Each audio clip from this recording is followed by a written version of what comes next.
Բարև ձեզ, դուք դիտում եք լրազումը, այսօր իմ գործընկեր Թաթուլ Հակոբյանի եւ Ամեկ Պլյուսի լրագրող Մհեր Աշակյանի հետ զրուցելու ենք Լևոն Տեր-Պետրոսյանի հարցազրույցի եւ ուրբաթ օրը օրինաց երկիր կուսակցության հանրահավաքի մասին։ Թաթուլ, սկսենք ձեզանից, Տեր-Պետրոսյանը խոսել էր եւ Ղարաբաղի եւ Մաքսային միության եւ ներքաղաքական հարցերին, մասնավորապես լրագրողի այն հարցին, թե ինչով է պայմանավորված Հայաստանի անդամագրումը Մաքսային միության այդ ձգձգումներն ինչով են պայմանավորված, Տեր-Պետրոսյանը այն պայմանավորել էր հիմնականում քաղաքական գործընթացներով եւ խոսել էր Հայաստան Լեռնային Ղարաբաղ սահմանագծին սահմանակետեր տեղադրելու փաստի առնչությամբ նշելով, որ եթե Հայաստանը այդ սահմանակետերը դնի, ապա լարվածություն կունենա Հայաստան-Ղարաբաղ հարաբերություններում կհայտնվեն լարվածություն, իսկ եթե չդնի մաքսակետերը անսա այդ պահանջին, ապա կհայտնվի ամբողջական մեկուսացման մեջ, որովհետև հարաբերություններն արդեն արևմուտքի հետ ամբողջությամբ փչացած են։ Ինչ է կարծում, որքանով հիմնավոր են Տեր-Պետրոսյանի պնդումներն այդ մասին, որ Հայաստանի մուտքը հենց Մաքսային միություն պայմանավորված է մաքսակետեր դնել չդնելու հարցով։ Մենք եւ ընդհանրապես հայերս կարող ենք տարբեր վերաբերմունք ունենալ Տեր-Պետրոսյանի նկատմամբ եւ ըստ էության ունենք, մի մասը նրան երկրպագում է, մի մասը ատում է,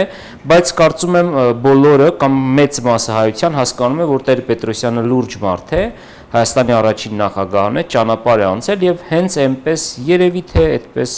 շռայլություն չունի, ասենք արտահայտվելու, հետեւաբար հավանաբար նա ուներ բավականին տեղեկատվություն, իսկ ինքը եղած լինելով առաջին նախագահ, բնականաբար եւ իր շփումը այսօրվա իշխանության մեջ գտնվողների հետ, ինչպես նաեւ նրա դիվանագիտական շփումները հավանաբար նրան թույլ են տալիս նման վերլուծություն անելու։ Ես հակված եմ այո ենթադրելու, որ իրոք Հայաստանը այս հարցում խնդիրներ ունի եւ մենք ի վերջո հիշում ենք Աստանայի հոգոցը, մենք հիշում ենք, որ այնտեղ նամակ կարդաց Նազարբայևը, մենք տեսնում ենք, որ Ռուսաստանը եւ Բելարուսը զինում են Ադրբեջանին, այսինքն սրանք երկրներ են, որոնք կազմում են հենց Մաքսային միությունը, որին ուզում է անդամակցել Հայաստանը, եւ հետեւաբար ենթադրում եմ, որ այդ ամենը այո ճշմարտությանը մոտ են այն ինչ որ Տեր-Պետրոսյանը ասում է, բայց ես ուզում եմ մեկ այլ բանի անդրադառնալ, մի առիթով ասացի արփի եւ ուզում եմ կրկնեմ, սա գերազանց հնարավորություն է, որպեսզի այս անգամ իրոք ինչքան էլ որ անընդունելի լինի Սերժ Սարգսյանը շատ ու շատ հայաստանցիների համար, ինչու ոչ այս հարցի շուրջ կոնսոլիդացիա լինի եւ մենք ի վերջո կարողանանք չգնալ ոչ Մաքսային միություն, դե Եվրամիություն այլևս այդ ասոցիացիումից հրաժարվել ենք, այսինքն սա ինչ որտեղ առիթ լինի, որպեսզի մենք ոչինչ որ այս իշխանություններն են, բայց հայ ժողովուրդ հայաստանցիները օգնենք, որպեսզի այս ճանապարհից Հայաստանի Հանրապետական կուսակցությունը Սերժ Սարգսյանը հետ վերադառնան եւ չանդամակցելով այս Մաքսային միությանը գոնե Սերժ Սարգսյանը մնա հայոց պատմության մեջ, որովհետեւ անդամակցությունը իմ խորին համոզմամբ որևէ լավ բան Հայաստանին չի տալու։ Դրան հասնելու համար մեր կավելացնես, եթե կոնսոլիդացիան այո ոչինչ չի որոշի, եթե նույնիսկ ամբողջ հայ ժողովուրդը որոշի, որ թիկունք է կանգնում Սերժ Սարգսյանին, որպեսզի չդառնան Մաքսային միության անդամ, որովհետև Սերժ Սարգսյանն ինքը դա չի որոշելու։ Պրոբլեմը այդտեղ է։ Այսինքն Պուտինն ինքը կորոշի։ Հայաստանը, այսինքն իրեն պետք է որ Հայաստանը լինի ի վերջո Մաքսային միության կամ Եվրասիական տնտեսական միության անդամ, թե ոչ։ Կոնսոլիդացիան Հայաստանում ոչինչ չի որոշի։ Կոնսոլիդացիայի ես ուզում եմ հարցնել, որ կոնսոլիդացիայի հասնելու համար Սերժ Սարգսյանը ստիպված է ներքաղաքական լուրջ փոփոխություններ իրականացնել, փոխել սոցիալական քաղաքականությունը, տնտեսական քաղաքականությունը, առհասարակ քաղաքականությունը։ Կոնսոլիդացիայի համար Սերժ Սարգսյանը նախ պիտի հեռանա։ Բայց հեռանալու համար հենց հարցազրույցի վերջի մասում Տեր-Պետրոսյանը խոսել էր սահմանադրական բարեփոխումների մասին, որտեղ նշում է, որ այս նախաձեռնությունը Սարգսյանը նախաձեռնել է հենց իշխանության մնալու կամ վերարտադրվելու համար, ինչի դեմ պիտի համախմբված պայքարեն քարյակը կամ արդեն ընդդիմադիր դաշտում խաղացող գրեթե բոլոր քաղաքական ուժերը։ Նա նաև մեսիջ էր ուղարկել Բարգավաճ Հայաստան կուսակցությանը։ Ինչ այլ հաղորդագրություններ, մեսիջներ ստացար եւ արդյոք սպասենք Բարգավաճ Հայաստանի ուղղությամբ ռեպրեսիաների իշխանության կողմից։ Ես կարծում եմ, որ քանի որ իշխանությունը երկար քայլերի քաղաքականություն երբեք չի վարել այս 6 տարիների ընթացքում, ռեպրեսիաները դա ամենահեռահար քայլն է, որ կարող անել Սերժ Սարգսյանը, ենթադրենք առաջիկա 3 օրում, որտեղ դա ինքը 3 օրից կամ թող լինի 1 շաբաթից ավել։ Կարճ ժամկետ է։ չի մտածում, այսինքն մենք ըստ էության բարձ տեսնում ենք նրա քայլերը։ Ինչ կարող է անել ինքը։ Ինքը կարող է մեկ-երկու քրեական գործառույթեր, սրանք հայտնի սցենարներ են, այնպես չի, որ ես բացահայտումներ եմ անում, կարող է մեկ-երկու քրեական գործառույթեր ԲՀԿ հեղինակավոր տարածքային կազմակերպության ղեկավարների մի քանի պատգամավորների իհարկե մտնելով ազգային ժողով եւ նրանց անձեռնմխելիությունից զրկելով, բայց ես կարծում եմ, որ Բարգավաճ Հայաստանը կարող է ամբողջ խմբակցությամբ մտնել քրեական հոդվածների տակ, միևնույն է, դա Սերժ Սարգսյանին չի օգնի, որովհետեւ Բարգավաճ Հայաստանը ունի մի հզոր զենք, այդ հզոր զենքը նախ քարյակն է, երկրորդ փողոցն է։ Երբ որ քարյակն ու փողոցը միացան, Սերժ Սարգսյանը որևէ տարբերակ չունի, հասկանում եք։ Այնպես որ շանտաժը Բարգավաճ Հայաստանի դեմ չի աշխատի։ Տեր-Պետրոսյանը նշել էր, որ այս անգամ թույլ չեն տալու ընդդիմադիր ուժերը նման ռեպրեսիաներ քաղաքական ուժերի նկատմամբ։ Թաթուլ Տեր-Պետրոսյանը խոսել էր նաև սահմանին տեղի ունեցող իրադարձությունների եւ հայկական կողմի արձագանքի մասին, համարելով այն ոչ համարժեք։ Համաձայն եք արդյոք այդ գնահատականի հետ։ Նախ ասեմ, երբ որ ես ասում եմ կոնսոլիդացիա, ես նկատի չունեմ, որ մենք փրկենք Սերժ Սարգսյանին, ես նկատի ունեմ փրկենք Հայաստանը վերջնականապես ռուսական ծայրագավառ դառնալու տխուր հեռանկարից, ես դա նկատի ունեմ։ Ինչ վերաբերում Թաթուլ ջան, մի փոքր ընդհատեմ։ Իսկ ես երբ ասում եմ կոնսոլիդացիա, ես նույնպես նկատի չունեմ փրկենք Սերժ Սարգսյանին։ Ես նկատի ունեմ, որ Սերժ Սարգսյանը ոչ մի կոնսոլիդացիայի մեջ չի լինելու։ Դա կլինի պրո-հայկական մեր կոնսոլիդացիան, դա կլինի Հայաստանի դեմ մեր կոնսոլիդացիան։ Այդտեղ Սերժ Սարգսյանը չկա։ Մհեր, ինչու մի քիչ մեկնաբանեք ինչու։ Այս մասին է խոսքը։ Պուտինը, այսինքն Ռուսաստանը, ինքը կորոշի, պետք է մեզ, թե պետք չէ։ Ինքը չի նայելու, մենք կոնսոլիդացված ենք, թե կոնսոլիդացված չենք։ Սերժ Սարգսյանը այդտեղ դերակատար է, թե դերակատար չէ։ Ընդունում ենք մենք Սերժ Սարգսյանին, թե չենք ընդունում։ Չեն նայելու այսպիսի բաների։ Այս մասին է խոսքը, ներողություն։ Վերադառնալով նշած հարցին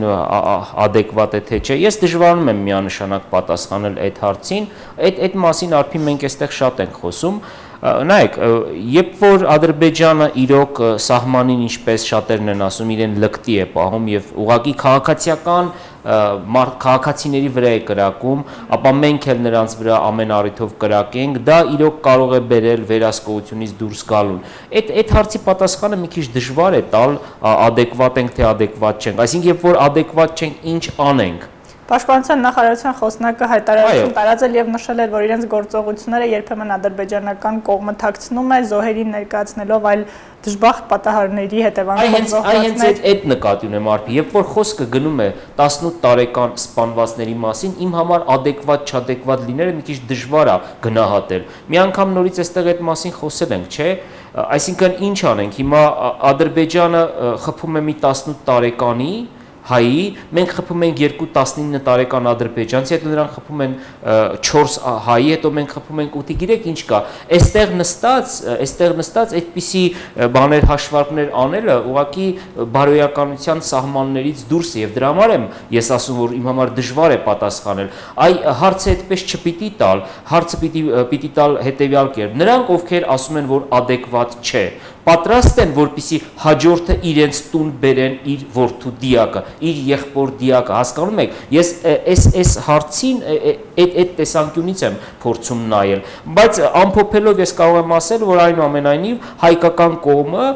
իմ տպավորությամբ բավականին զուսպ է արձագանքում, բավականին adekvat է արձագանքում եւ ադրբեջանական, այսպես ասեմ, լարվածությունները չի թողնում, որ վերահսկողությունից դուրս գա, ինչը լավ է։ Սա ներքաղաքական պայքարի հարց չէ, Լևոն, Սերժ Սարգսյան, Ռոբերտ Քոչարյան, Ռաֆֆի Հովհաննիսյան կռիվ չէ։ Սա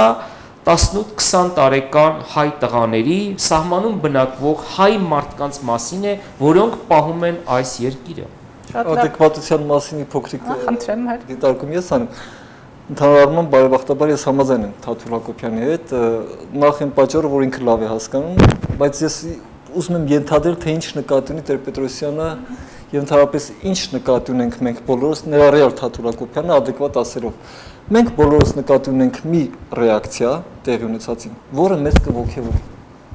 Սա է adekvat-ը։ Երբ Տեր-Պետրոսյանը ասում է, որ մեր պատասխանները adekvat չեն, ինքը նկատի ունի, որ մենք ընկճված ենք։ Դա կարող է լինել նաև դիվանագիտական ոլորտում։ Դա կարող է լինել ցանկացած ոլորտում։ Ինքը նկատի ունի, որ սահմանից եկող ամեն լուրից մենք ընկճվում ենք։ եւ Հայաստանը չի կարողանում ստեղծել մի իրավիճակ, որ չեմ ամ, ինձ թվում է դա ավելի լավ կձևակերպես, որ մեր ոգին տեղը գա, այսինքն որ մեր ոգին բարձրանա։ Թեպետ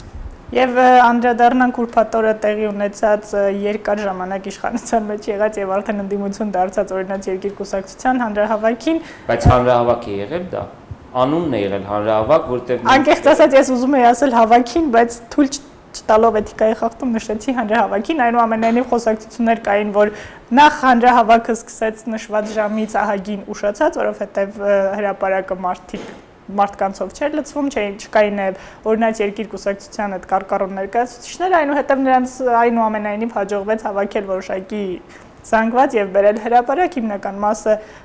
ֆրանսիական համալսարանի ուսանողներ էին, այդ մասին ինֆորմացիա ինտերնետում կար, այնուամենայնիվ օրինաց երկիր կուսակցությունը փորձում է վերադառնալ ընդդիմություն, խաղալ ընդդիմադիր քաղաքական ուժի դեր։ Ներդրած է օրինաց երկիր կուսակցությունը, թե իսկապես փորձում է ընդդիմադիր դաշտում դիրքավորվել, հաշվի առնելով առաջիկա քաղաքական զարգացումները Թաթուլ։ Ես կարծում եմ, որ ստեղծման առաջին օրվանից օրինաց երկիր կուսակցությունը Արթուր Բաղդասարյանի հետ կապ չունի։ Այս կուսակցությունը ստեղծել է մեկ այլ անձնավորություն, որը կարողանում է բավականին լավ, այսպես ներքին դասավորումների ժամանակ բավականին լավ օգտագործել, ու այդ կուսակցությունն էլ